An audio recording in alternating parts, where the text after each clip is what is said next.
ஒரு எக்ஸிபிஷனில் எந்த டிஷ்ஷுக்கும் இடம் இல்லைன்னு சொல்லிட்டாங்களாம். அப்போ இந்த நூடுல்ஸ் சொல்லிச்சா, நான் வந்திருக்கேன்னு சொல்லு அப்படின்னு. அந்த நூடுல்ஸை தான் இப்போ எப்படி செய்யறதுன்னு பார்க்க போகிறோம். மைதா நூடுல்ஸுக்கு பதிலாக சாம நூடுல்ஸ், குதிரைவாலி நூடுல்ஸ்னு இப்போ விதமாக நூடுல்ஸ் வந்துடுச்சு. மசாலாவுக்கு பதிலாக இப்போ நான் ஆட் பண்ண போகிற அந்த மசாலா தான். பட் அந்த மசாலாவும் ஆட் பண்ணுவேன், அதை கொஞ்சமாக ஆட் பண்ணுவேன். பார்க்கலாமா? ஒரு பேனில் எண்ணெய் வச்சு அந்த எண்ணெயில் பட்டை, கிராம்பு, சோம்பு, ஜாதி பத்திரி இதனாலையும் ஆட் பண்ணிக்கோங்க. ஜாதி பத்திரியை மட்டும் நல்லா பொடிச்சு போட்டுக்கோங்க, அப்போ தான் அது வாயில மாட்டாமல் இருக்கும். ஜாதி பத்திரி நூடுல்ஸில் இருக்குங்கிறது அந்த நூடுல்ஸுக்கே தெரியக்கூடாது, அவ்வளோ பொடிச்சு போட்டுக்கோங்க. பொடியாக நறுக்கின இஞ்சியும் பொடியாக நறுக்கின பூண்டும் இது கூடவே ஆட் பண்ணிக்கோங்க.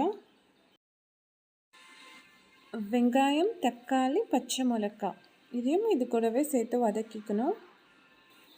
எப்போவுமே நூடுல்ஸ்க்கு சீஃப் கெஸ்ட்டாக வர கேரட்டையும் கோஸையும் இதில் ஆட் பண்ணிக்கோங்க.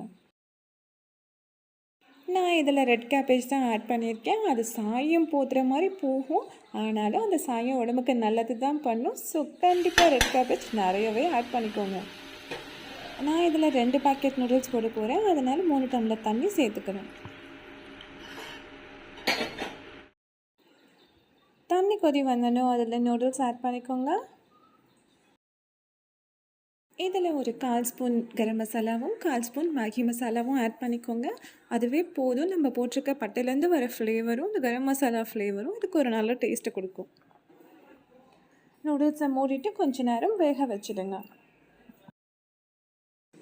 நூடுல்ஸ் வெந்ததும் கடைசியில் கொஞ்சம் ஸ்ப்ரிங் ஆனியனை தூவிட்டு சில்லி ஃப்ளேக்ஸை தூவி பெப்பரை தூவினா நூடுல்ஸ் ரெடி.